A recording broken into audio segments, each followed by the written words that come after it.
Hi, my name is Jodi Bodenhamer, and I'm here to talk about ACEs, which are Adverse Childhood Experiences. The CDC defines an ACE as any kind of traumatic event that happens during our childhood. It could be abuse, it could be a form of any kind of event where someone passes away that is very traumatic to you, or it could be something that your parents inflict upon you. It could be them having a substance abuse problem or a mental health issue, or even them being incarcerated. So when we talk about ACEs, what we need to understand is that it affects us throughout our lifespan. Statistically, children who've had adverse childhood experiences are more likely to have health issues later in life. They're more likely to have gone through a divorce. They're more likely to have substance abuse issues themselves, or even go to prison or be in jail for other criminal acts. So what I'm here to encourage folks to do is to look at those ACEs, really talk about them. I don't think we talk about these types of things enough and how they affect us. And then also encourage people to move past that, because there is definitely life after, and there's always a silver lining to even the worst of our storms sometimes.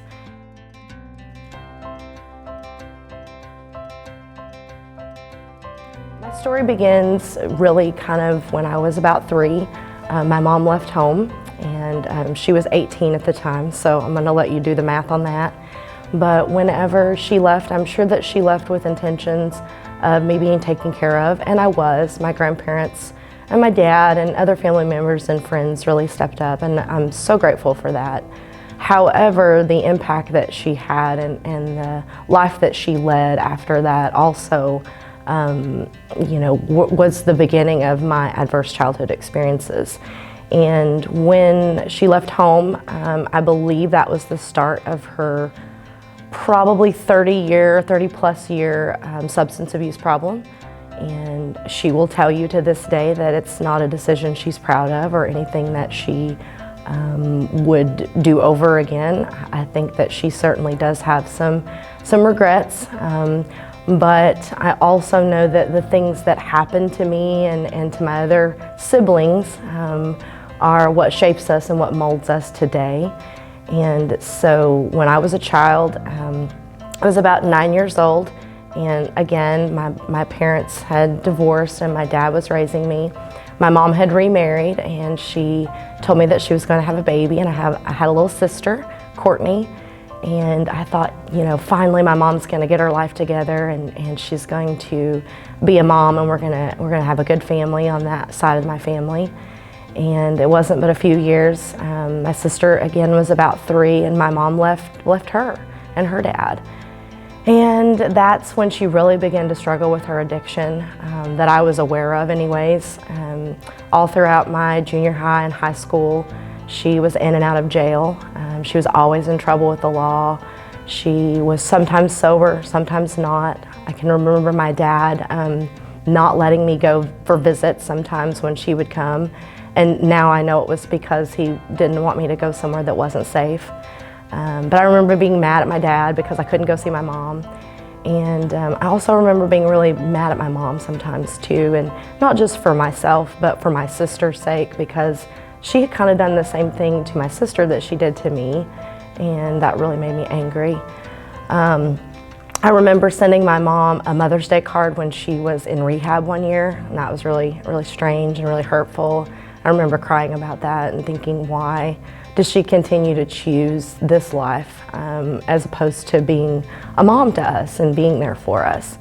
And I just remember all throughout high school being very worried and being very embarrassed by her and her actions, because she was always in trouble, and my friends would find out and they would know.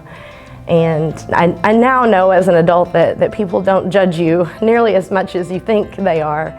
And I'm so glad for that. And I'm also glad to share this story so that there maybe won't be quite so much judgment around these issues moving forward.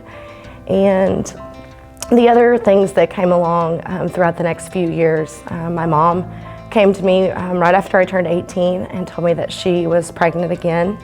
And my little sister was born the week before I graduated high school. And she was a doll. She was so beautiful, like a little Gerber baby, and we just loved on her so much. But I moved on and I went to college and thought, I'm just gonna leave this past and this life behind me, and I'm gonna go on and live my own life. And there were some other plans in store for me.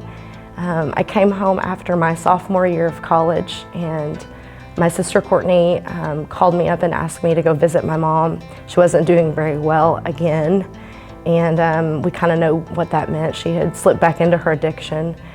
And my little sister came home with me that day and lived with me pretty much ever since. So Tabby and I have a very strong bond because of that. And throughout the next couple of years, I tried to help my mom and keep Tabby and do things like that for them. In 2005, my little brother was born. Mom had another child, and he was immediately taken from our mom because she had slipped back into part of her old ways, and she had been involved in a drug bust, and so there were some really bad things, really dark things going on with her then.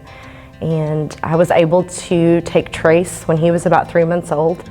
And again, he and Tabby have been living with me for the last 15 years. So I just want to encourage everybody out there, whether you have been through or are currently going through some type of ACE, some type of childhood experience, or something that was traumatic for you, to just keep going and keep looking forward and keep moving forward, because there is life and there's a lot of love out there.